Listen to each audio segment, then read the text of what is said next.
pessoal, vocês, como eu falei naquela palestra anterior sobre a Transorma, eu tenho uma certa dificuldade, eu falo às vezes meio enrolado, e hoje, por motivos pessoais, eu devo falar mais enrolado ainda. Eu não tenho, vamos dizer, as habilidades, quero reiterar para aqueles que não estiveram na última vez, eu não tenho as habilidades didáticas de fazer uma coisa fluente e que seja agradável para todos. Mas vocês têm um pouco de paciência comigo e eu vou me permitir, são 2 telas onde eu tenho que fazer uma leitura para dar um apanhado, e nas outras são mais fáceis da gente conversar.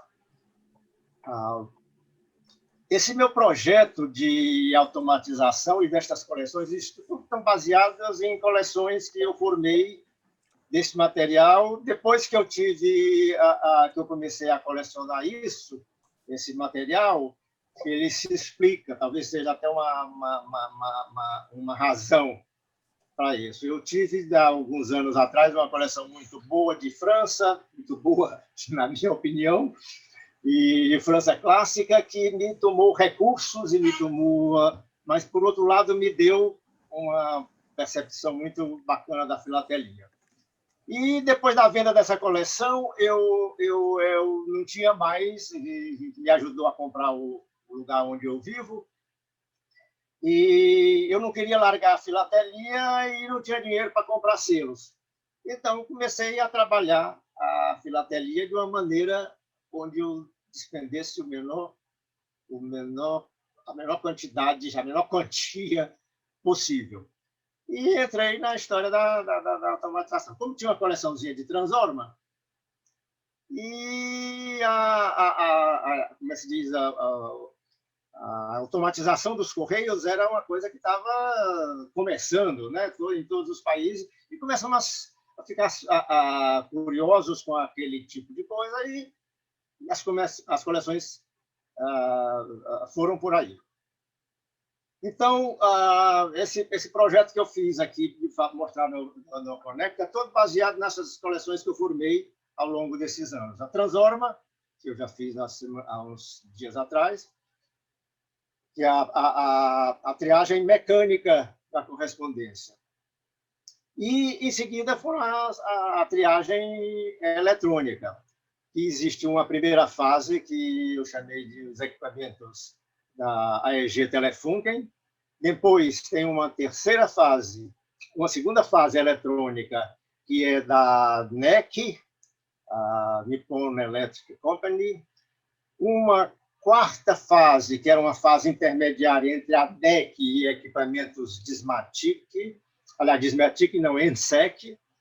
E uma quarta e última fase eletrônica, que é o equipamento Siemens, que até pouco tempo foi em uso. Então, eu vou me propor a ler, se vocês podem acompanhar, mais ou menos. A expansão do desenvolvimento tecnológico permitiu experiências pioneiras que levaram à triagem eletrônica das cartas. Em 1934, já se testava em Londres, porém sem sucesso, um equipamento que separava por formatos e faceava a correspondência para obliteração.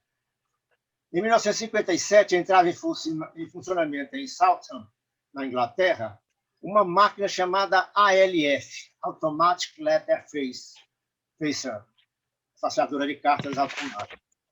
Aí tem uma duplicidade de cartas, que posicionava as cartas para obliteração após ativar com sinais elétricos de alta voltagem selos previamente tratados no verso com faixas de grafite funcionando como condutores. Não sei se vocês tiveram a oportunidade de ver alguma vez esses selos, os selos da Inglaterra, da Rainha Elizabeth, não dos Maquin, antes dos Maquin, daquela série ordinária, que chamou a emissão de Wilding, e que tinham as barras pretas no verso, que uma curiosidade que todo mundo tinha, que eram as barras de grafite que faziam com que essas cartas fossem direcionadas para serem obliteradas.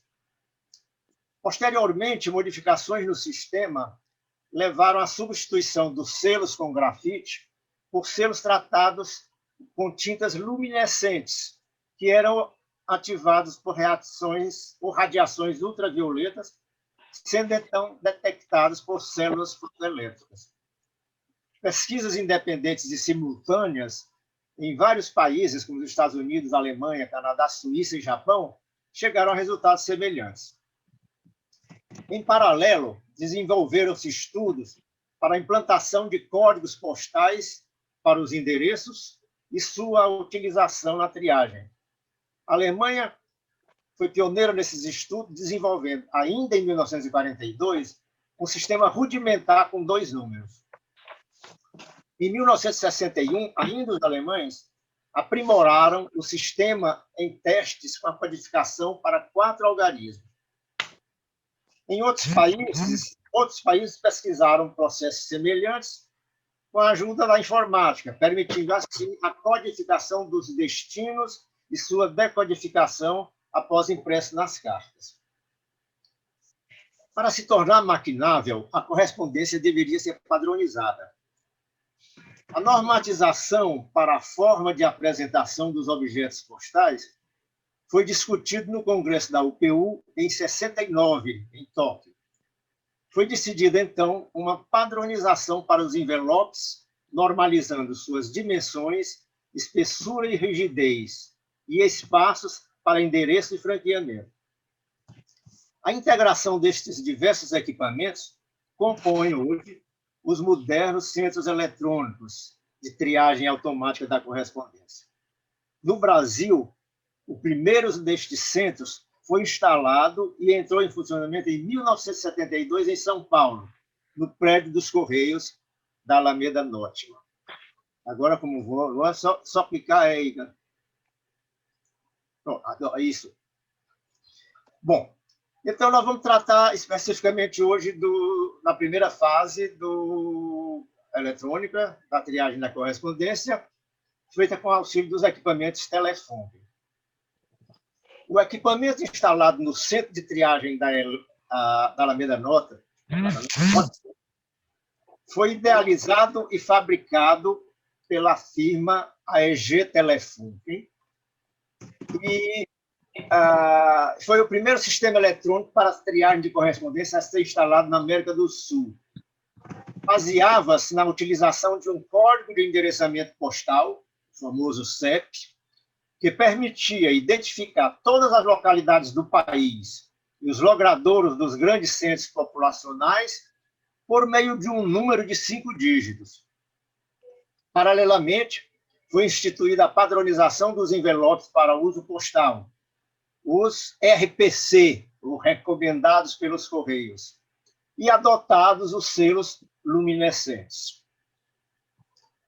O sistema integrado era composto por uma máquina separadora de formatos, faceadora e obliteradora, por 20 mesas ou postos de codificação, uma máquina pré-separadora de direções, uma máquina separadora final e um sistema integrado de transporte.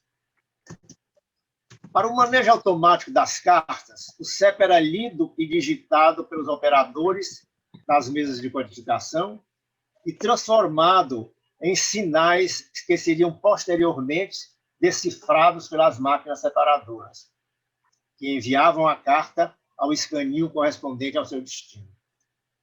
A capacidade média desta instalação era de 2.000 cartas por hora para cada mesa de codificação, perfazendo um total de 40.000 cartas por hora por sistema, levando em conta as 20 mesas ou postos.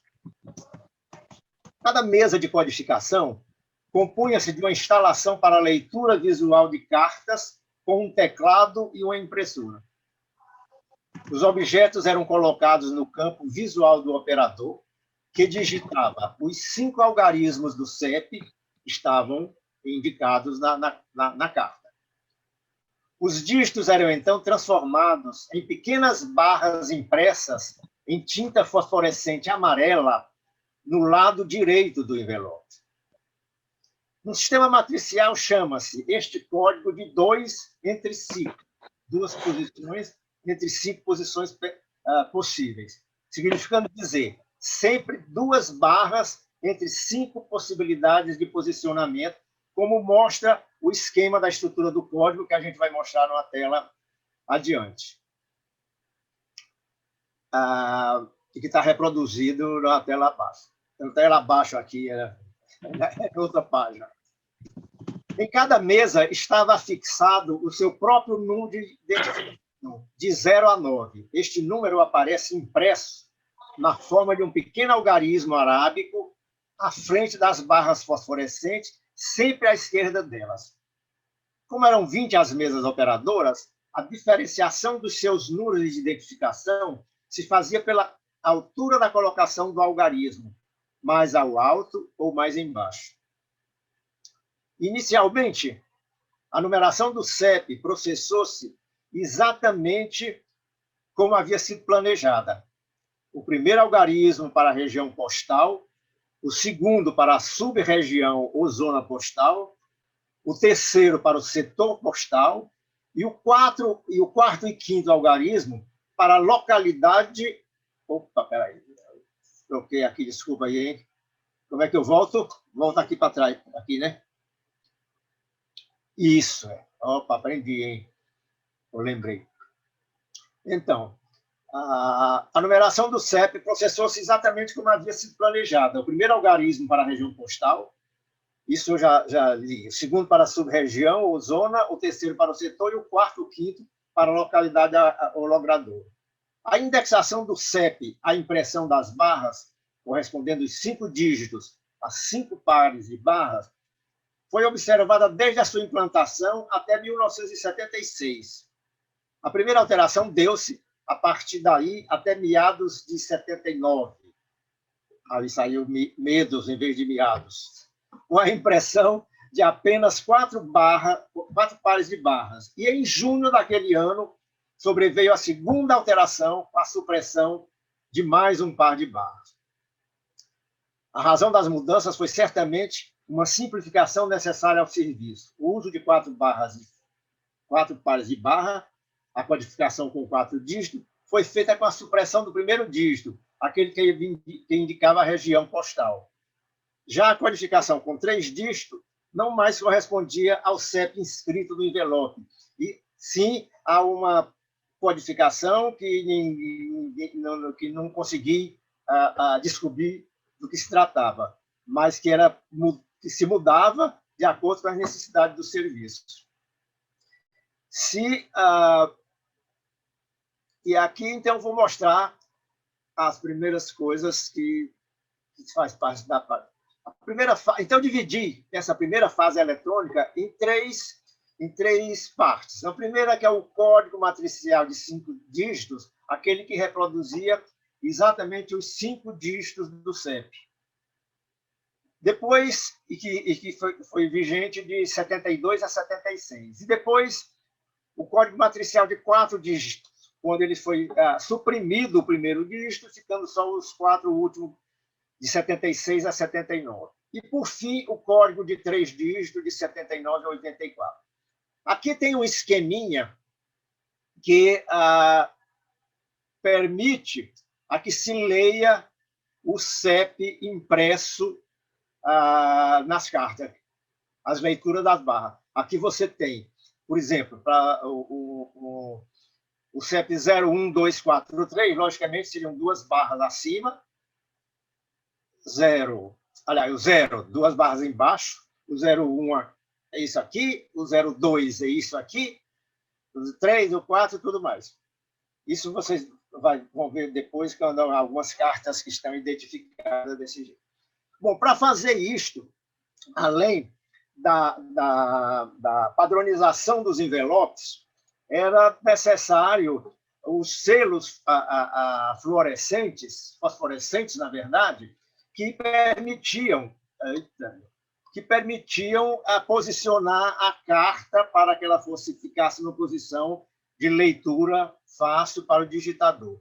E essas etiquetas aqui mostradas são mesmo para mostrar uma etapa do treinamento do pessoal do Correio com esse tipo de selo.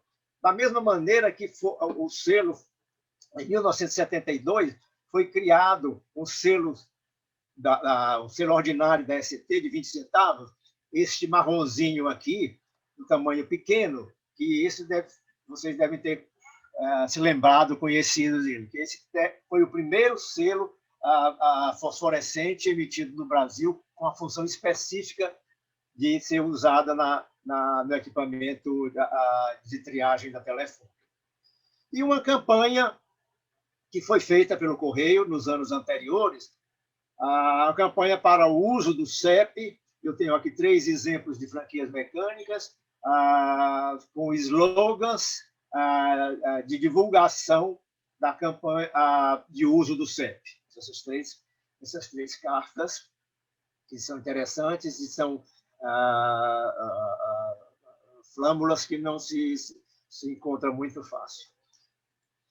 Aqui também mais uma peça fazendo o carimbo mecânico, fazendo a divulgação em 1970 ainda, anunciando a próxima triagem eletrônica de cartas e com um aviso de que não fecha a carta com grampos, porque esses grampos poderiam danificar o equipamento e a leitura, né? Aqueles grampos de máquina de grampeadas. Isso não é uma franquia mecânica, isso é um carimbo mecânico, um carimbo de rolo mecânico, que foi usado também isso nas partes automáticas, nas tentativas de automatização. E aqui começa o próprio código dos exemplos das cartas. Eu estou mostrando aqui para o código de 5 letras, o primeiro dele, deixa eu tirar essa coisa daqui, não sei como é que foi. Isso aí. Mostrando as barrinhas. Logicamente que nestas cartas, onde não tem um contraste forte, a visão fica um pouco prejudicada. Tem certas situações. Eu fiz uma escolha na apresentação, nas telas que se seguem, de cartas com um contraste bem visível para não dar esse trabalho. Mas com a ajuda do meu amigo Miguel, que tem, além das suas inúmeras atividades, que ganhou mais essa de hoje, que ele anunciou e que é pelo qual nós parabenizamos ele tem me ajudado a fazer essas apresentações sobre automação. Então, aqui vocês veem claramente, vamos fazer a identificação. Este númerozinho aqui é o tal número de mesa. Aqui é uma carta com o número de mesa número 8, e isto daqui é uma reprodução do código 14.400 que está indicado no envelope, ou seja, é o carimbo, é o código, é o CEP da cidade de Franca. E aqui a gente vê, se seguir aquele esquema que eu mostrei lá, você vê que isso aqui, eu coloquei aqui de lápis leve a indicação exata do que é o código. O número 1 são 2 barras lá em cima, o 4, uma barra nesta posição e outra aqui, o outro 4 aqui, e os 2 zeros, as 2 barras em cima. Então, com essa disposição, era possível nomear o CEP de 5 dígitos. Eu chamo isso aqui dos dígitos. Na verdade, o dígito é isso aqui. Aqui são as barras representando os 5 dígitos. Essa aqui é a data mais antiga que eu conheço, de 9 de junho de 1972. E esta daqui é a mais antiga, a mais tardia, que é 4 de 9 de 76, para um código aqui, um código de 0.000, de caixa postal. Então, estas barras se colocadas uma lâmpada ultravioleta, elas têm uma intensidade, uma luminosidade muito forte, né? Um amarelo muito intenso, é bonita de se ver, muito semelhante àquelas coisas dos interruptores. Hoje não tem mais isso, né? Dos interruptores elétricos, que tinha uma fosforescência até você retirar a fonte, ela ainda ficava alguns segundos mostrando. Então, na sequência da minha apresentação, é isto, mostrar algumas cartas com os vários códigos e depois com algumas coisas diferentes que acontecem. Vocês estejam à vontade para interromper e me perguntar no que eu puder escrever, terei satisfação em fazer. Então, vamos passar para outra tela aqui. Aqui eu mostro a impressão completa do código, com os números de mesa alto e baixo, e esse aqui, por exemplo, está aqui o número de mesa 1 para o código, eu nem me lembro mais quando eu morava aqui nessa rua, mas esse é o código dela. Este aqui é um código 0, de mesa 0, código baixo. Então, você veja, o código alto é este, e o código baixo é aqui. E essa daqui, sem código nenhum. Não me pergunte por quê, eu não sei por quê que a mesa não... ele não digitava, logicamente, esse código de mesa. No momento em que a carta passava, ela própria era identificada por isso. Então, mas tem coisa desse tipo. Sem o código de barra. Às vezes tem só o código de mesa, só o número de mesa. Então, vou passar para outra tela. Aqui eu tenho o código de 5 dígitos, sem a impressão do código e somente do número de mesa, baixo e alto. Tenho esse número de mesa 2, é o único que tem 2 tipos de algarismo 2.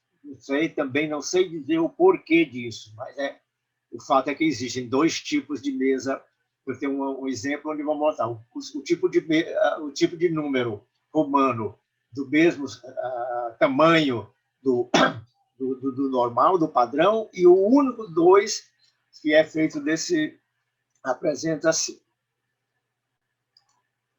Aqui eu tenho outra com a carta, onde eu tenho o código completo e com 2 números de mesa. Significa que a carta passou 2 vezes pela mesma mesa. Uma vez ela foi e não foi direto para o seu escaninho, ou por qualquer maneira, por qualquer motivo, ela foi rejeitada e passou novamente, e sem a impressão nova do código, somente o mesmo código. Eu tenho alguns exemplos onde, na segunda passagem, ela recebeu de novo o código e ficaram impressões duplas.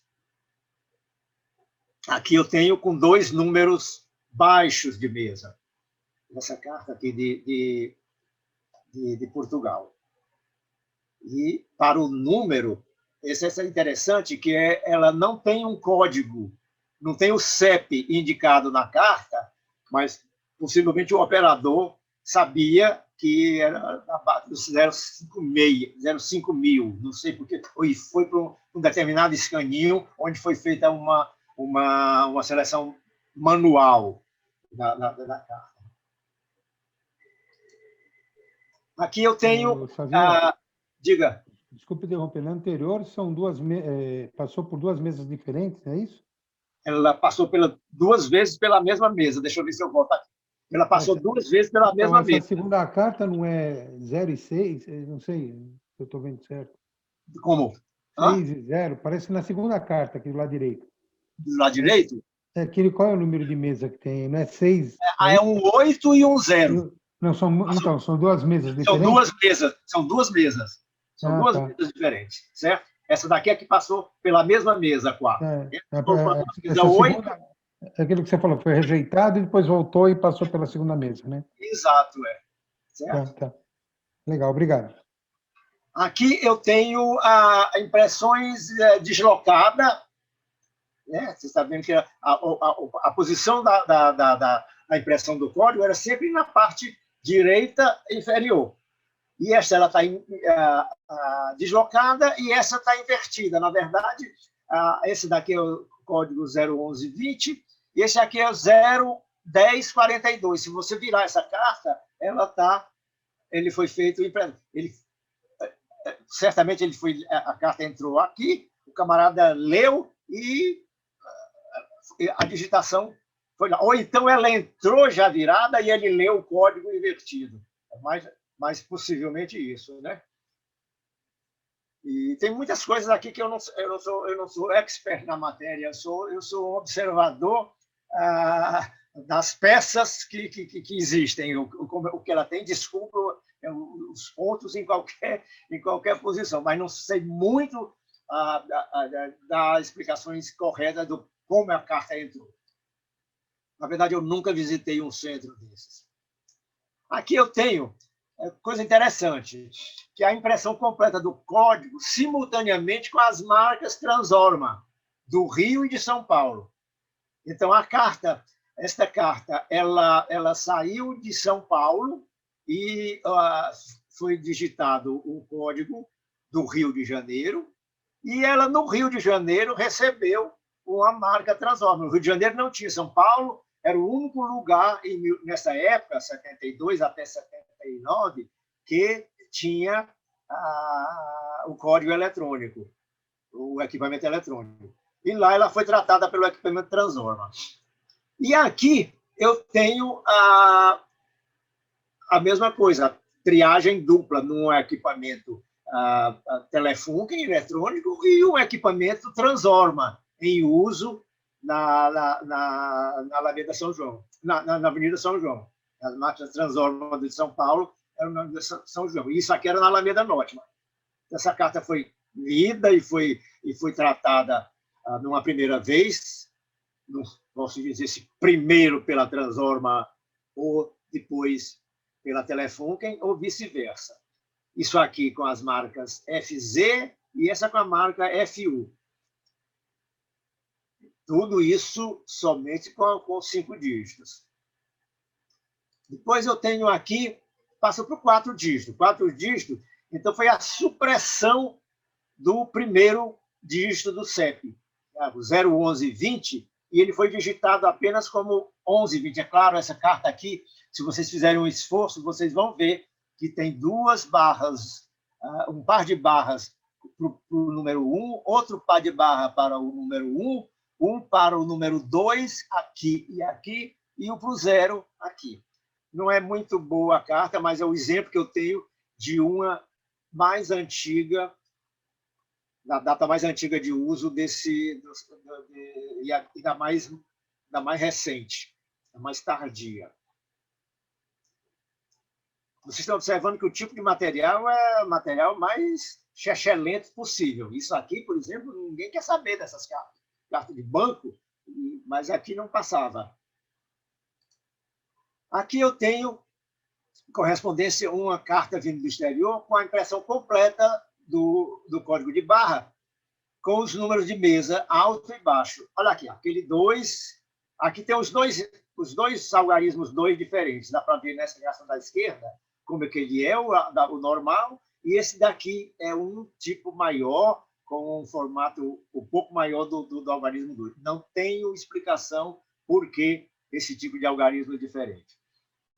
Eu tenho uma carta vinda da Itália, com o código já com 4 dígitos somente.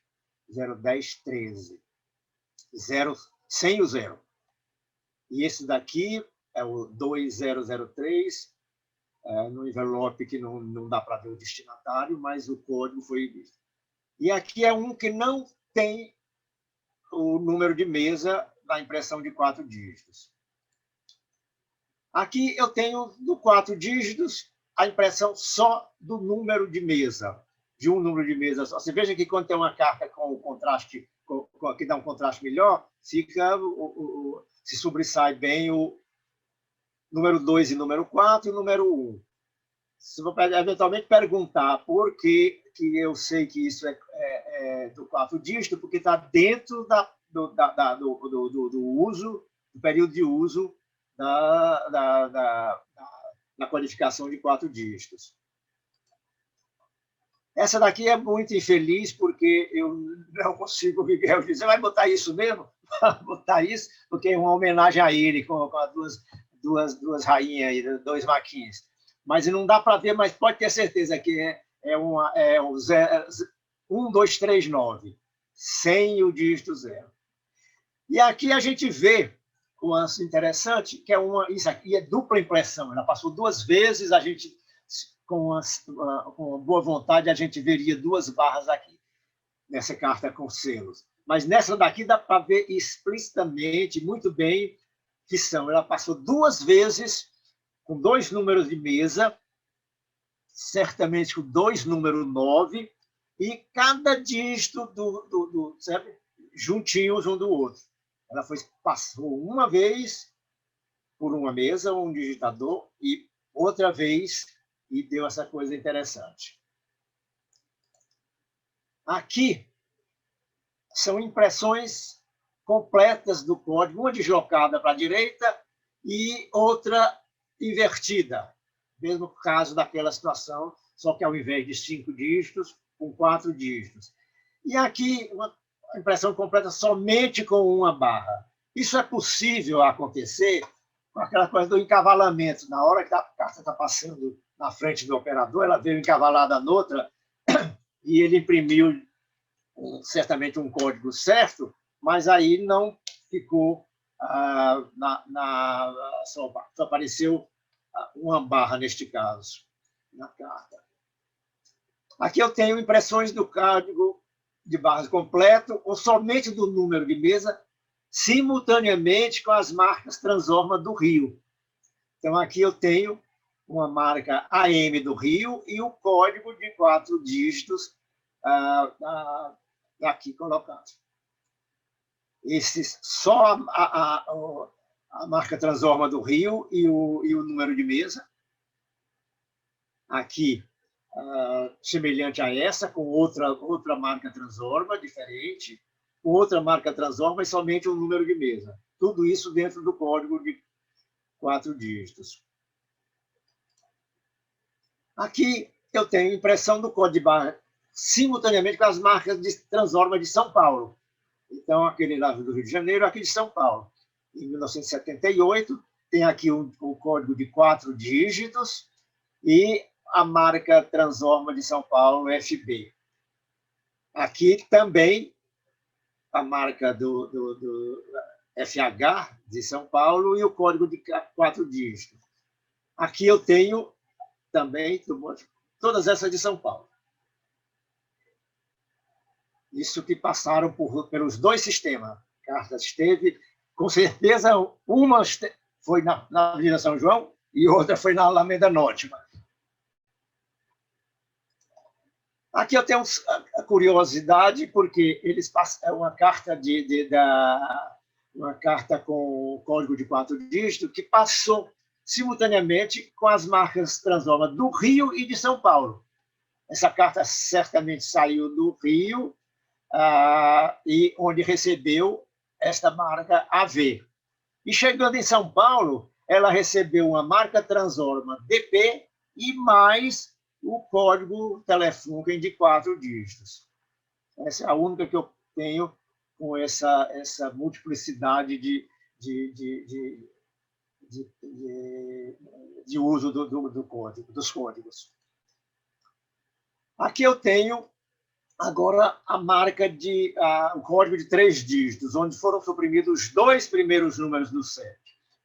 Os exemplos não são muito bons, porque o contraste não é bom. Mas a gente pode ver aqui os 2 números de mesa, passou por 2 números de mesa, e de um período, porque o último uso dos equipamentos Telefunken, em 1988, e o primeiro uso Telefunken de 3 dígitos. Aqui dá para ver perfeitamente bem, mas o exemplo vai ser melhor numa carta adiante.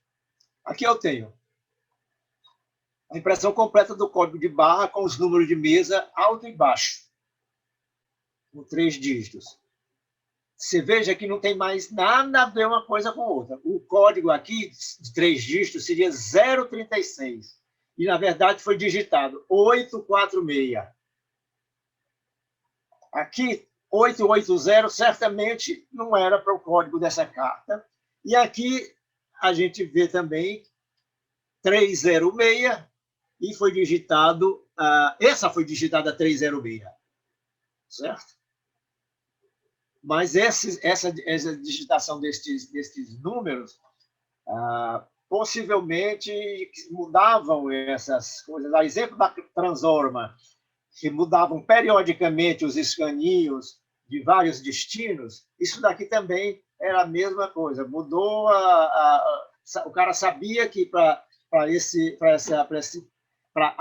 o equivalente desse 01306 aqui seria, esse 306, tudo bem, que o equivalente do 036 seria o 846 digitado nessa carta.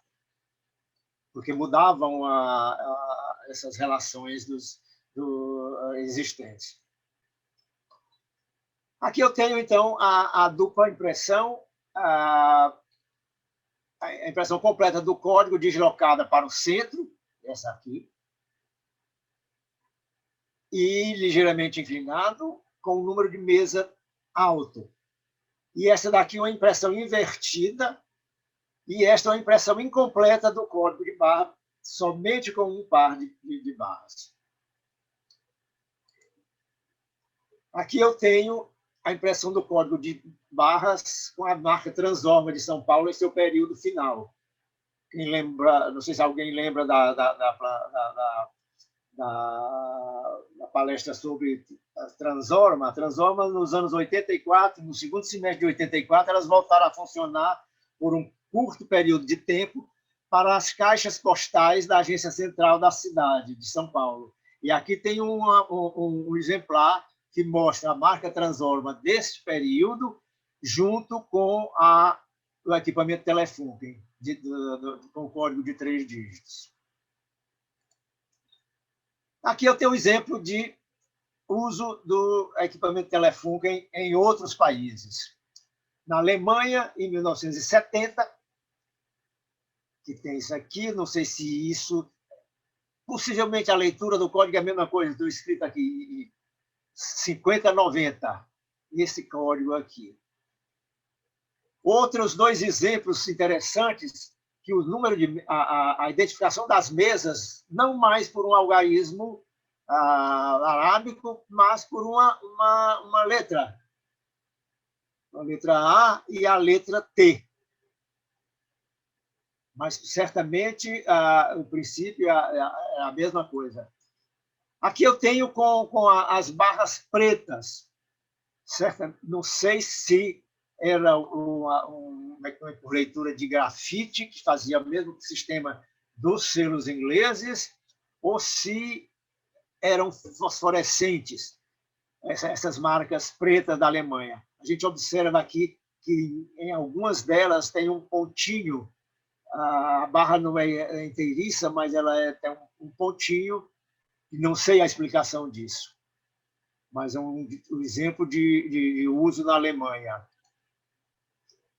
Aqui eu tenho uso na Alemanha em 1977 e uso na Itália, numa correspondência saída do Marrocos para a Itália, onde tem a utilização do código Telefunken. E isso é o final. Eu quero fazer referências aqui a Wickert, o Wolf Dietrich Wickert, é um alemão que morava no Rio Grande do Sul, não sei se o Domingos chegou a conhecê-lo, e que fez um trabalho... Conheci. Chegou a conhecê-lo, né? Sim. No Simpático. Sim. E que fez um trabalho no Brasil Filatélico, chamado Automatização Progressiva dos Correios Brasileiros, e que foi publicado no Brasil Filatélico, que me motivou também a formar essa coleção. No COF tem um artigo, a automatização dos Correios, do sistema de triagem postal, no COF 19, de 1978, e um artigo que eu publiquei no catálogo da Abrapex 88, onde faz um apanhado da automatização dos Correios, desde a Transorma até o equipamento NEC. E, novamente, um agradecimento ao Miguel e companheiro da SPP, que, com paciência e boa vontade, me ajudou e ajuda a enfrentar os desafios de uso do PowerPoint.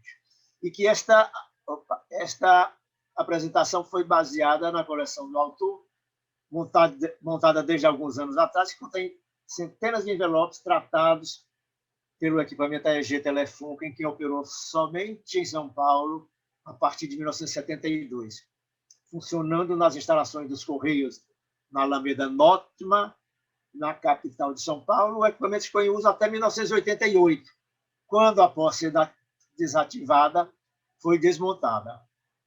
Obrigado a todos pela participação e, se tiver interesse, essas apresentações vão continuar por mais 2 ou 3 vezes, as 3 vezes, com os equipamentos que se sucederam.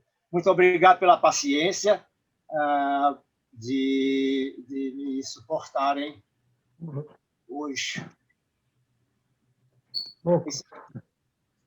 Foi bom, Xavier. Muito bom. Xavier, perguntas de... eu tenho uma pergunta.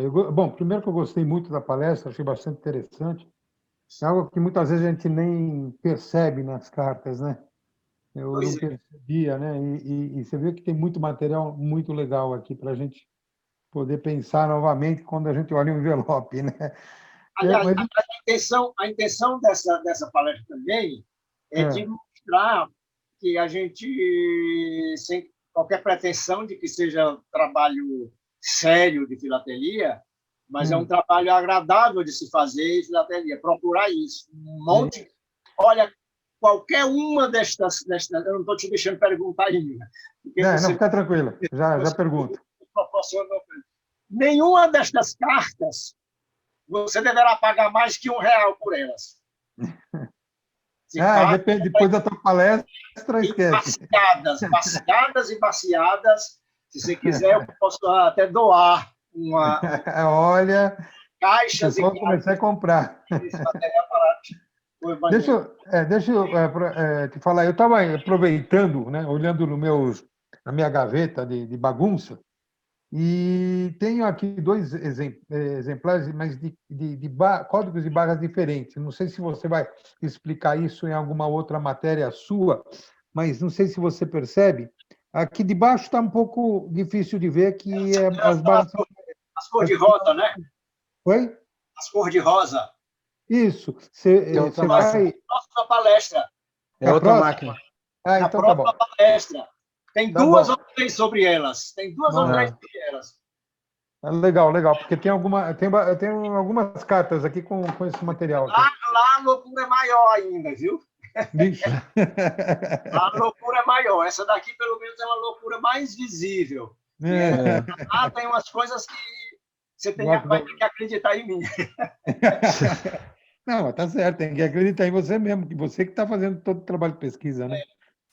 Só para você ter ideia, isso daqui é a coleção sobre ela. Eu tenho 150 páginas só com a Telefunken. Nossa. Montada de uma coleção. Eu não sei como é que o Miguel vai aguentar isso nessa exposição que ele vai fazer. Tá sem som, Miguel. Pode ficar tranquilo, Miguel. Ela não vai, não. Ver como é que é. Não, mas eu não sabia. Eu tenho aqueles selos que você comentou da Inglaterra. Sim. Eu tenho. Depois eu até vou compartilhar aí para o pessoal ver. Xavier, descompartilha a sua. Porque eu não sabia o que era aquilo. Como é que eu aprendi com o Xavier. Tá vendo? Já descompartilhei, Xavier, tranquilo. Peraí, como é que eu... peraí, deixa eu achar elas aqui, peraí. Uai, ficou uma tela grande e outra pequena? Não tô conseguindo sair dela. Peraí. Deixa eu ver aqui, para mim comparar. Então, e eu não sabia, eu tinha os selos da Inglaterra e não sabia o que o significado. Eu sabia que era uma espécie de qualquer coisa lá, sei lá, tipo teste de fosforescência, entenderam? Eu não sabia que era um tipo de triagem, né? E a fosforescência também é, né? Aqueles selinhos da Inglaterra lá, aqueles com a barra de grafite, ainda não era para a triagem, era para a automatização, porque as cartas entravam dentro dos tambores e eram aqueles selos com grafite no verso, eles eram encaminhados para a posição de serem carimbados automaticamente. Dá para ver aí? Estão vendo? Tá lá. Dá para ver sim. Sim. Então, todos eles têm a barrinha, né? Mas os dois tipos, é esse aqui com duas e esse aqui com uma só de um lado, né? Mas todos os 5, 6, né? Não é fosforescência, é grafite, né? É grafite. Grafite é lá. Isso. Aí. É grafite. É o grafite. É da primeira série da Elizabeth. Né? Isso. Pronto, está visto. Está visto. Xavier? Diga. Bom, primeiro, meus cumprimentos pelo seu trabalho de pesquisa. Eu acho muito bacana a gente entender como é que funciona os procedimentos que os Correios adotam. Você poderia voltar à primeira tela onde você mostra as barras verticais? Eu tenho uma dúvida. É aqui como é que faço de novo agora. Você... Compartilhar tela. Share screen de novo, né? Aí eu entro aqui na primeira tela, né? Quando você mostra as barras verticais, pela primeira vez. Tá. Aqui no esquema? Isso. É isso. Eu creio... Exato. Muito bem. Na horizontal eu vejo 1, 2, 3, 4, 5, 6 até 0. Existe alguma relação matemática para o 1 ser 2 barras lá em cima, o 2 ser uma lá em cima, depois não tem nada? Mas é alta matemática que foge aos meus... Você entendeu o que eu estou perguntando, né? Sim. Porque a história de um sistema de duas posições possíveis, é o negócio do código binário, né? Sim. São duas posições possíveis, posições entre 5 possíveis. Então, todas elas, vocês que nenhum desses dígitos, desses 10 dígitos, elas são iguais. Para cada número tem uma coisa. Eu não sei a relação matemática, eu não sei te dizer, mas me parece que sim, viu, Fábio? Que é alguma coisa com relação aí a esta coisa dos códigos binários, que depois que foram a base para os estudos de computação, né? E essa coisa todinha, né? Certo. Tá bom, ok. Meus parabéns, viu? Muito bacana essa apresentação. Certo.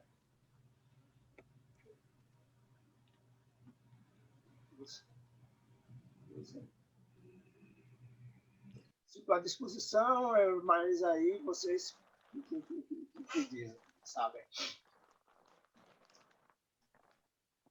Alguém te mandou aqui alguma coisa? Não? Você falou outra coisa que você comentou a respeito, tem esse selinho aqui.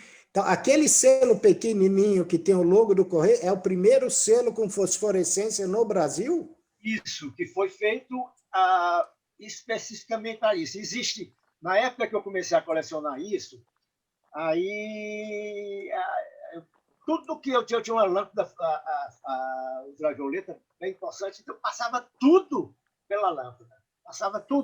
Descobri muitos daqueles impressos na goma dos anos posteriores, lá de 78 e tudo mais. Mas esses foram...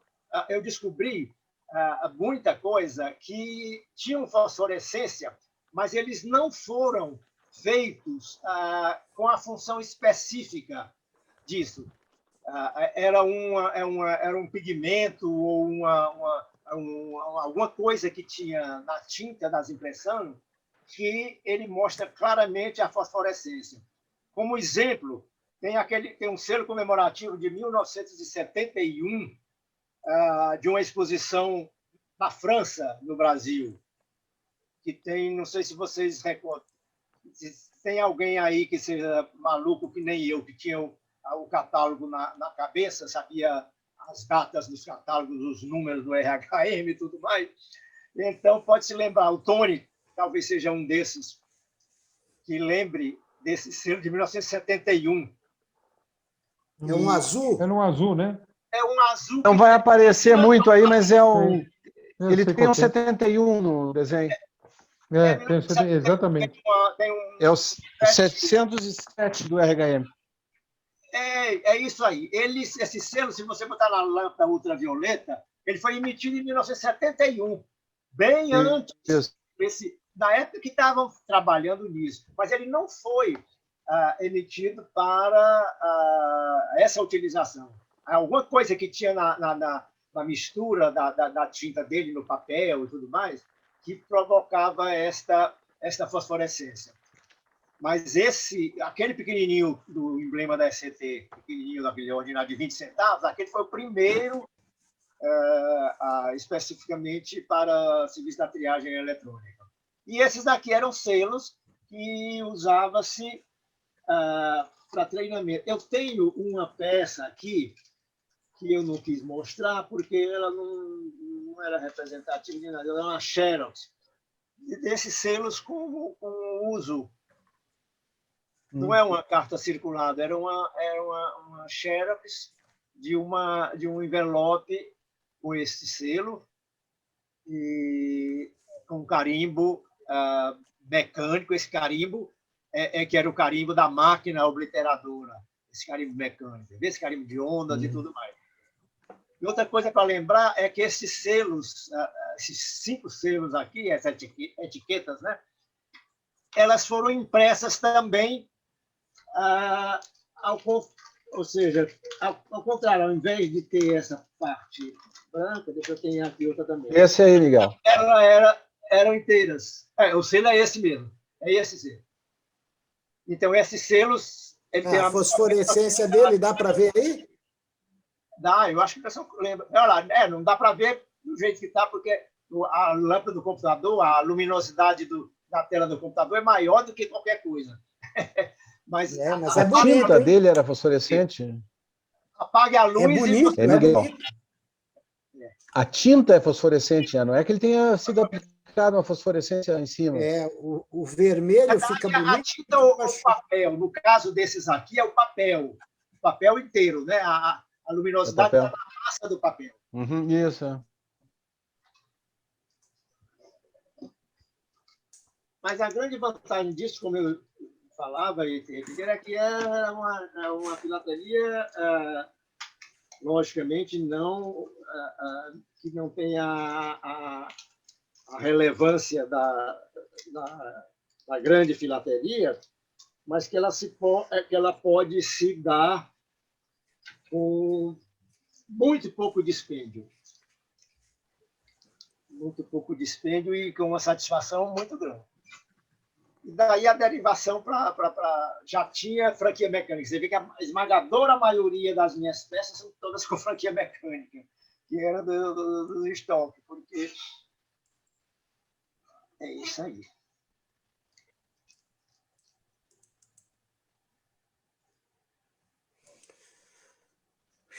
Cadê o Igor?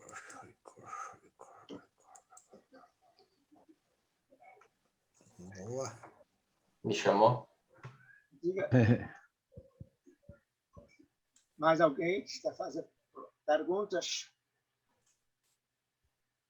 Na verdade, não tem muita coisa, a menos que a pessoa esteja colecionando, não tem muito o que...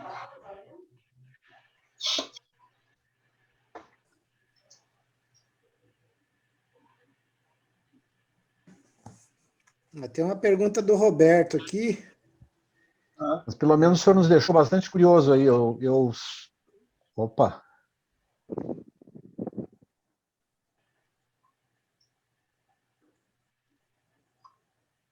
Como é que está escrito aqui? Roberto. Isso. Não é uma pergunta. Que essas barras eletrônicas, essas marcas eletrônicas, ela pegasse um selo, por exemplo, e esse selo isolado com essa marca, esse selo está dito inutilizado ou ele é aceito como obliterado? Eu não escutei direito. Se esse selo... Essas marcas fosforescentes, por exemplo, podem pegar em cima do selo. Sim. Tá.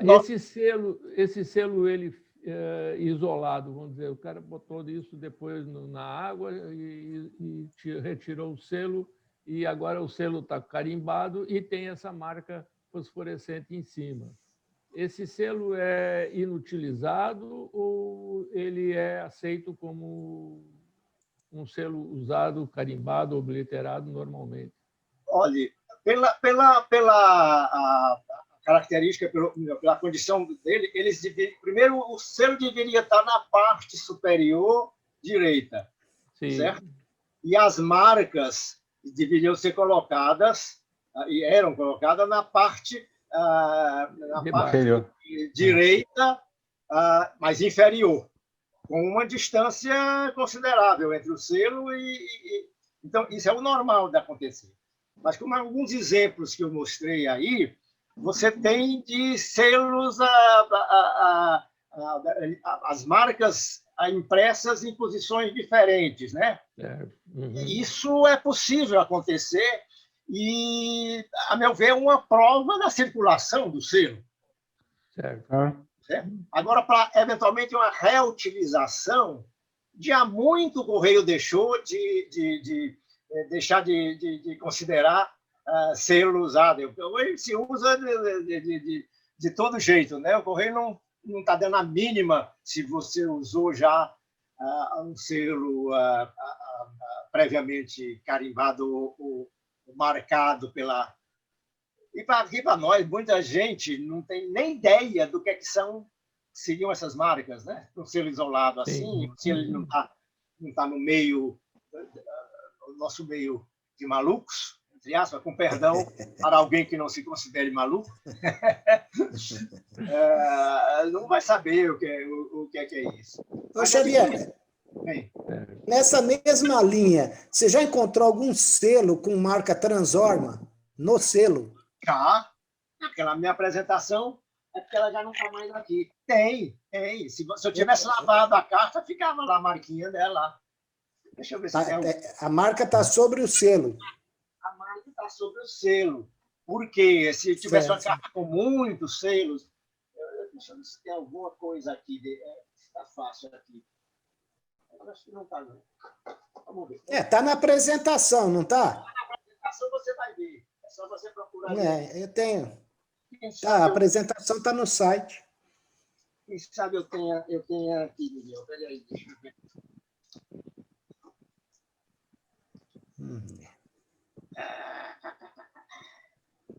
Então, Xavier, você acha que a fosforescência dos selos Maquins, eles são para triagem? A atual? Não. Aqueles antigos era para triagem. O atual é para triagem, mas não para posicionamento dele. Ele serve, a fosforescência é para obliteração. A triagem é o CEP, são as barras que vão ser lidas. A fosforescência no selo é só para posicionar, para ele poder ser obliterado. A obliteração. E para a leitura, que se tiver tudo direitinho, eles vão... por isso é que vão colocar o CEP, por isso é que é uma coisa, vamos dizer, paralela a isso. Se vocês prestarem atenção nos envelopes da União Soviética, da antiga União Soviética, não sei se de hoje ainda tem, eles têm um quadradinho onde você era obrigado a desenhar o CEP, o número do CEP, naquele quadradinho. É para não ter chance nenhuma do sujeito não ler o CEP. O CEP tem que estar naquele quadradinho que ele desenhava, ficava feio, inclusive, né? É E porque ficar independente da letra, porque ele tinha os pontinhos que ele tinha que desenhar mesmo. isso aí. Agora, o selo, a fosforescência, era para o posicionamento, para a obliteração. Só isso. Só isso. Isso. Não para a leitura. A E leitura, as barras, Miguel, a leitura das barras era... Por isso é que a Transorma era muito mais importante, porque não tinha nada disso. O cara era o olho do cara como é que se diz? Que fazia chegar. Miguel, estou procurando aqui um exemplo, mas depois eu... as barras de grafite era para posicionar só. Posicionava a carta para identificar onde é que estava o selo e fazia a posição correta da carta para passar pelo sistema. Exatamente. Já o outro era posicionar o selo para ter o carimbo, a fosforescência. Onde estava o selo para ali ser aplicado o carimbo. Ó, Miguel, aqui se você vê, você tem um Transorma com parcialmente tá vendo? Em cima do selo. Não, joga mais para... Ah, tô vendo, pegando aqui no cantinho. Um EL. Se tivesse um selo do lado, ele tinha ficado em cima, tá vendo? Tô vendo. Mas tem exemplo da marca em cima do selo, todinha. Muito bom. Uma das coisas que eu ainda tenho que decifrar é essas fosforescências do Marquinhos. Qual a finalidade delas? Não, eu achava que era para não... Não, a fosforescência do selo? Do Marquinhos, no caso. Então, do Marquinhos, ou de qualquer selo fosforescente, é para posicionar a carta para a obliteração e para a leitura do código. Obliteração. É só para posicionar. Para posicionar. Entendi. Porque, na verdade, a triagem, a leitura da triagem é a máquina que lê o CEP, tá certo? Lê o CEP e imprime. Lê e imprime as barras. E aí tem a etapa posterior, que é a leitura das barras, que vai direcionar o envelope. Entendeu? Entendi. São duas coisas. Uma, ela lê o CEP e digita e imprime as barras. É bem interessante esse negócio. Boa, Xavier, diga. Vou fazer mais uma pergunta. Eu não sei se está na relação das suas palestras. Sim. Falar daquele código que é usado atualmente pelos Correios, o famoso código QR. Eu entendo que também é para triagem, ou não? Valência. É o Flósio que perguntou. É o Flósio. Eu não sei se o QR é para triagem. Eu já li vários códigos QR com o meu celular, e lá está o CEP de origem, CEP de destino, entre muitas outras informações que eu consegui detectar e outras que eu não consegui entender. Olha, sim, agora que eu vi aquele quadradinho que tem na franquia mecânica. Né? Dimensional, isso. Aquilo lá me parece não ser da triagem. A triagem moderna que a gente tem, que vai ser o objeto da minha acho que é da penúltima palestra, acho que ela está aqui até. Mas lá consta o CEP de destino, Xavier. Lá tem uma série de coisas, tem uma série de informações. Eu já tentei obter com os Correios isso, mas não fui. Você vê eu tentar fazer isso aqui, depois vou mostrar para vocês as correspondências que eu troquei com funcionários do Imagina. Nós já conversamos sobre isso. E absolutamente os caras não sabem nada. Os caras não sabem. Quem sabia e que repassou para mim depois, a localização das máquinas de franquia mecânica. Eles não sabiam. Tinha um amigo meu, Kurt Redis, quem é mais antigo já se lembra dele, o gordão Miguel. Ele tinha uma relação, quando o Correio queria saber onde é que estava a máquina, tal, perguntava para ele. Hoje eu estou recuperando isso, eu tenho a relação das máquinas, onde estava, quando muda, para onde é que foi, saiu de uma empresa para outra. O correio não sabe absolutamente nada, porque não tem registro, não tem memória. Não tem... No Museu dos Correios, você já chegou a pesquisar? Tem alguma coisa? É só... Ele tem aqueles tracks que você não pode jogar fora, que era as caixas postais antigas, tem os carimbos que não sei por que não jogaram fora, tem um trabalho do Cícero de Almeida que recuperou alguma coisa, mas a maior parte do correio tem nada. E não tem nada e não tem informação. É uma pena. É uma tristeza total. Você sabe que eu tenho um livro editado na Alemanha sobre código de barras de 13 caracteres. Talvez no futuro eu faça uma apresentação. E lá eles têm muito mais informações do que eu tenho aqui. Inclusive, eles têm muito na mais... Alemanha... Alemão é chato, pô. Os caras não deixam passar uma vírgula, pô. Eu não sei como eles conseguiram. Eu estou tentando conseguir, são uns 15 anos, não consigo. Mas eles são bem certinhos, assim, né? Bem, como é que fala o termo? Não são organizados, né? São disciplinados, né? Eles fazem as coisas de... O Correio Brasil, o código que eu vou... A minha última apresentação vai ser... Deixa eu procurar aqui para mostrar. Sobre o Correio, sobre esse código aqui. Deixa eu tirar do plástico, porque senão... Esse tipo de barra aqui, dá para ver? É muito... Não, desce um pouco. Não. Tá quase.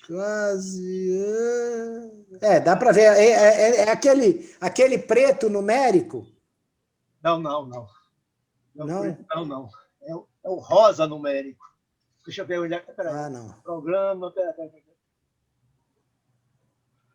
Não dá, deixa eu ver. Sim, deu. Agora deu. Agora deu. É esse aqui. Esse é o equipamento Siemens. É o mais que já não... Dificilmente você acha. E aqui ele tem dois tipos da triagem. Ok. Esse aqui, que é usado no Brasil, e esse de cima. Esse de cima é uma legenda. É esse aqui. Tá. Dá para ver agora. Então, aquele bidimensional, código que a gente chama de QR, você não pesquisou ainda? Não, ele não está fora do meu escopo, porque ele não é triagem. E nem na franquia mecânica, o que ele dá, eu acho que ele fala de tudo de mais um pouco. Não sei se fala de onde estão Queiroz ou coisa parecida, mas ele aí que eu tenho dúvida, Xavier. Eu li vários códigos e eu noto que o CEP de destino está lá. Como ele vai ser lido por uma máquina dos Correios, não seria triagem isso? Olha, mas aqui está. Você tem aquele CEP lá, aquele código de barras lá no... De barra não, o dimensional. QR, né? Você tem o QR na franquia mecânica. Isso. Mas você não tem... Você poderá ter no código de barra, e deve ter no código de barra. Peraí que eu digo se eu acho que eu tenho aqui alguma coisa. Mas eu tentei saber nos Correios em que parte da cadeia postal ele é lido, mas ninguém soube me informar. Eu acho que ali, Fábio, é na hora que precisam de elementos, mas que não a triagem, porque a triagem passa, é outro departamento. Deixa eu pegar aqui uma. Certo. É porque, como eu não sei quando das Fábio, eu até tentei ler esse código aí no meu celular. Eu não consegui. Mas, enfim, se ele tem esse código, se tem o número, em algum momento ele foi incluído. Então, em algum momento ele foi usado para fazer seleção. Acho que ele vai ser o sexto trabalho do Dr. Mário aí. No ato em que a correspondência foi postada e passou pela máquina, ela imprimiu o CEP de destino. Pois é. Então, alguém fez essa seleção. Deve ser usado para triagem. Certamente isso aí, ó, do Trauer. E certamente tem alguma máquina que lê automaticamente isso aí e já encaminha. Eu baixei no site dos Correios um aplicativo para ler código QR. E eu leio, de toda a correspondência que eu tenho aqui, eu leio. Vou tentar. Não, que eu fiz com o meu aqui, ele não leu. Então, realmente Baixa é no proprietário site, do Correio. Baixa no site dos Correios, Beleza. e lá ele informa uma porção de coisa que muitas delas não consegui entender o que é, mas está a data de postagem, o valor da postagem, CEP de origem, está o número da máquina Pitney, está PB, Pitney Bowes, é isso? Está um código hexadecimal da máquina, tem uma porção de informação e outras que até agora ninguém soube me dizer o que é, lá nos Correios, né? Eu já tentei inúmeras vezes, mas não consigo. Como será que é feita, então, atualmente, a Acho triagem? que o doutor Mário vai ter mais trabalho aí. A triagem deve ser feita por esse código QR. Lá tá o CEP eu acho que não é. Eu acho não que é? Eu acho que não. Eu também acho que não, porque não é toda a correspondência que tem. Não, mas as que tem, realmente, aí temos que ver até de onde é que é a origem, destino, aí, onde é que aparece isso, eu já recebi vários, vamos ver agora. Você falou uma coisa importante, Miguel, QR, não lá, então. é toda a correspondência não que tem o código QR, atualmente. Como é que é feita a triagem atualmente? Mas para que serve, então, aquilo lá? Boa pergunta, é que eu estou tentando saber. Coloca uma coisa que alguma função tem. Não, claro, função tem. Essas máquinas são operadas pelos funcionários do Correio. Essas são carregadas, máquina de franquia. Aquilo continua, apesar do QR, continua sendo uma franquia mecânica. Só que é uma franquia mecânica, vamos dizer, eletrônica. Tá certo? Porque ela tem lá naquele código QR todos os elementos contábeis, inclusive, da carta. O crédito da máquina. A máquina tem um crédito inicial que ela vai sendo abatida. Toda passagem da carta na máquina, ela vai sendo abatida. Então, tem uma soma de baixo para cima, de cima para baixo, tem uma soma de resta, tem o número, eventualmente, de impressões feitas. Aquilo tem tudo. Pode ter o CEP também. Mas eu acho que é um CEP, não sei se da localização da máquina, porque essas máquinas são... Eu tenho aqui, são não sei quantas máquinas que existem no centro de... Isso vai ser objeto da minha palestra futura. Mas aquele código da franquia mecânica, não, que é esse código aqui, não lê CEP. Cadê ele? Não lê CEP. Não lê CEP. Não lê o CEP da triagem. Não lê o CEP da triagem. Todas essas informações. Deixa eu esclarecer um ponto. Eu peguei o meu celular e escaneei esse código QR, tá? Sim. Ele apresenta uma linha com vários números. E dentro dessa linha eu detetei o CEP de origem, que está na carta, e o CEP de destino, que está na carta também. Estão colocando aqui. Olha esse código. Olha o PB lá. PB, dá para pôr de novo? Esse aqui? Lá o PB, que é o número da máquina. Não, alguém pôs...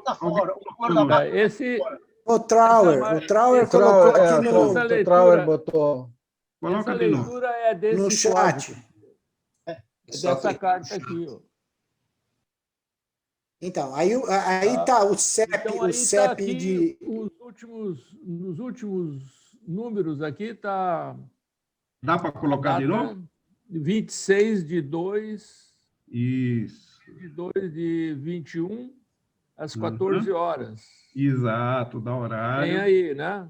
CEP de destino, CEP de origem, valor da franquia, número da máquina. O CEP de destino é 88036140. Exato. Diga uma coisa. Se tiver uma correspondência que não tenha o QR... Exato. Como é que faz? Como é que ela faz para ser criada? Boa pergunta. Não, mas isso aqui é da máquina de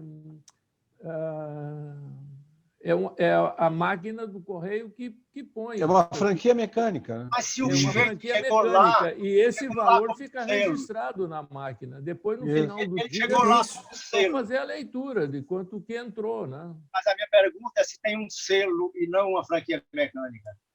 Isso, como é que faz? Como é que faz? No caso, eu acho que é mais para controle, porque Sim, mas ele pode tudo botar isso... aqui o valor 000, né? Só para obliterar o selo. 00 é um sistema do correio de obliterar, quando eles estão com preguiça de pegar o carimbo manual, o carimbo, ele pega e passa na máquina de franquia mecânica 00. Ou aquela estampa de teste, exato. ou 00, é possível. Xavier, Selo. eu acho que o código QR é um motivo para estudo, viu? Agora, o problema é achar alguém no correio que possa orientar a gente. Pois é. Você conhece alguém, Xavier? Eu não. Difícil. O mais interessante são os selos da Polônia agora. Os selos da Polônia, da série Turismo, eles vêm com um código QR e oferece na leitura, vem um link para uma... Informações sobre o motivo, vídeo né? no YouTube. Aí você acessa ali e faz um passeio pela Polônia. Deixa eu mostrar, então, a última novidade dos maquins. Exato. Aí, ó. Isso aí, Código QR. exatamente. Você já leu o que está aí? Nesse aí, Pega Não, o porque eu traduz não para nós. recebi ainda. Pega o Ele celular foi lançado agora. sim. Eu não sei. Eu sei. Ele foi lançado agora, no começo do ano. Acho que foi agora. Eu ainda não recebi esse selo É ainda. interessante saber Mas o é que o novo. tem aí. É só baixar o app e você lê com facilidade. Olha aqui. Estou tentando. Bacana, tem Esse padrão é folhas. diferente, Miguel. O Correio Britânico ele deve Deixa eu voltar. dar para ele, deve ter algum softwarezinho lá para te baixar que tu consiga ler o que está escrito ali. Porque tem código uma normal tu não vai provavelmente. ler. Não é o padrão. Eu vou tentar descobrir. Descobrir isso aí. Tem o site do Facebook. Os selos da Alemanha que estão vindo com código QR dizem que cada selo vai ter uma ID, ou seja, uma identificação. Certo. Então, se ele não receber um carimbo, né, e você querer retirar o selo da carta e reutilizar, ele vai, ao passar no correio, ele vai identificar que aquele selo já passou pelo sistema. Viu, o Fábio Flose? Pois não. O que eu queria dizer é o seguinte: Sim. olha esta carta aqui. Código QR. Aí, código QR. Tá. E aqui eu tenho o quê? Rosinha aí, ó. É outra seleção. É a triagem, né? A triagem é isso aqui. É triagem, Tá. é coisa diferente. É diferente. Isso Sim. daqui é uma coisa que tem na máquina de franquear. Sim. E o cara sabe se o funcionário está prestando as contas direitinho. Vai para esse treco lá, vai para a contabilidade dos Correios, para saber se pode dar propina ou não. E essas coisas todinhas. Isso aqui é uma coisa, esse QR Code aqui. É que nem você comprar, botar o celular, vocês que são os bambambam nesse negócio, né? Bota o celular e compra fiado, né? Com esse treco daqui, né? E isso daqui é o código, é o triagem, as barrinhas de triagem. Não, perfeito. Agora, nem toda carta tem esse código embaixo. Isso daqui é o Brasil hoje está utilizando no último sistema, que é esse da máquina Siemens. O Miguel, parabéns pela rainha. É o código do Correio Britânico, é o Royal Mail, chama 4, como é que é? RM4SC. Está vendo daqui? Sim. Não. Sim, agora sim. Deixa eu ver. Tá? Tá vendo? RM4SCC. Esse daqui é o a código Sim. dessa fase, dessa é a última fase da minha palestra, que são Perfeito. essas identificações aqui. Tá vendo as Perfeito. barrinhas todas juntas e tudo mais. E Tá aqui tem só uma notícia de que em 2002 eu escrevi aqui para o Correio perguntando para me dar informações sobre, tem uma cópia da carta, pedindo informações, dona Tereza, com pergunta, nunca dei nem resposta. Certo. Essa é a dificuldade. Eu tenho muito interesse em entender direitinho esse código QR, tá? Mas a minha dificuldade é achar alguém no Correio que me explique isso. Se Mas algum aí, colega tiver o caminho, por favor. Você precisa procurar uma instituição mais acessível que não o Correio. Qualquer banco desse, qualquer maquininha de cartão de crédito, te informa isso, cara. Não, ler eu sei ler. Agora, o que eu preciso entender é o que Para que eles significa para os Correios. Exato. Não sei se vocês entendem o meu Qual é a questionamento. função, né? Exato. Ler eu leio fácil, isso aí qualquer um lê. Você arruma uma CPI do Correio e você... Vamos investigar. É complicado. Eu pensei que essas máquinas, por exemplo, teriam uma lógica se elas fossem interligadas e estivessem, por exemplo, nas agências que são franqueadas, né? De repente, o Correio ter um controle do que estava passando nas agências franqueadas, de repente. A minha outra dúvida é em que altura do procedimento postal é lido esse código. Ele sai da agência com esse código. E depois? Ele é lido onde, como e para quê? Não sei.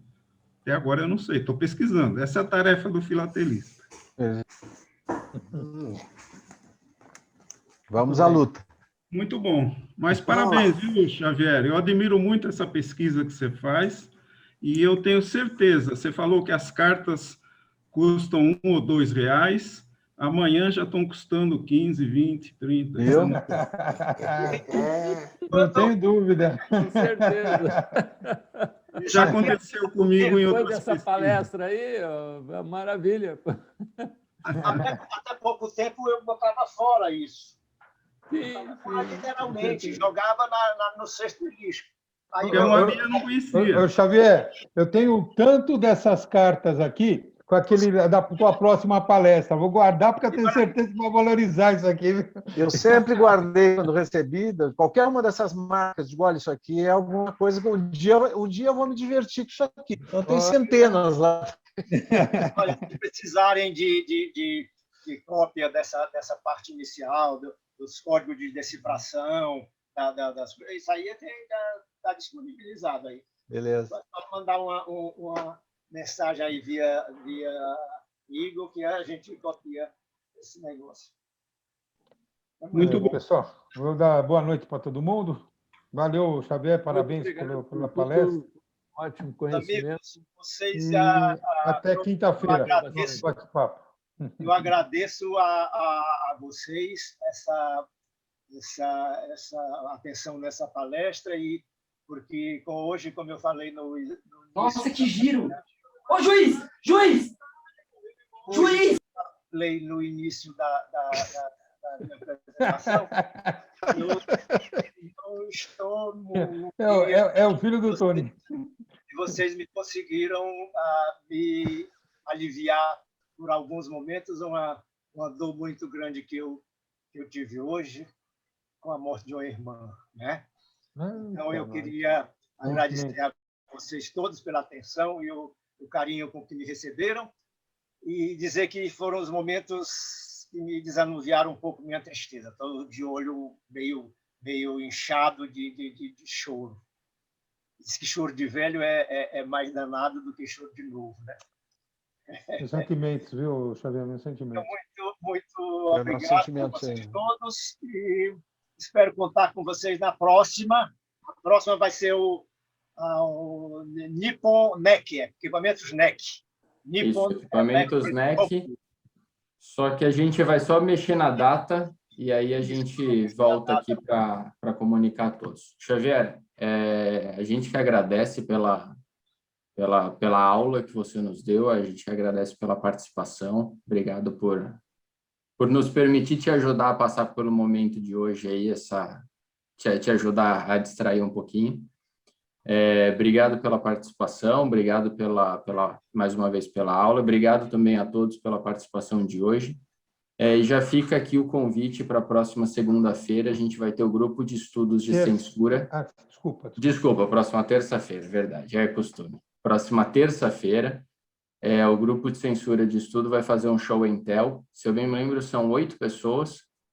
O Rubem pode me corrigir se eu estiver errado. Falando de diferentes temas. Seremos 11 pessoas. 11 pessoas, excelente. Meu Deus. Ainda. 11 pessoas. Vou ter que cortar a minha pela metade. Censuras brasileiras, diferentes períodos, diferentes momentos, diferentes censuras. Então, terça-feira que vem a gente se vê para falar de censura, com 11 pessoas, 11 palestrantes, vai ficar legal o negócio. Obrigado a todos. Não se assustar. São 5, 6 minutos para cada um só. Vai ser curtinho. Diminuiu o tempo ainda. Mas obrigado vou ter que fazer a todos. Um ligeirão ali.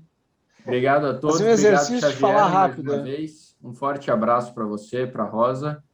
E boa semana a todos. E a gente tá junto. Saúde a todos. Tá bom, gente. Aí. Tchau. Boa noite, gente. Saúde, boa noite saúde a para todo todos. mundo aí. Boa noite. Vão preparando material para a Brapex. Logo, logo estarão recebendo aí e-mails e e-mails e e-mails. Com E todos WhatsApp, os detalhes. Ligações, WhatsApp. Isso.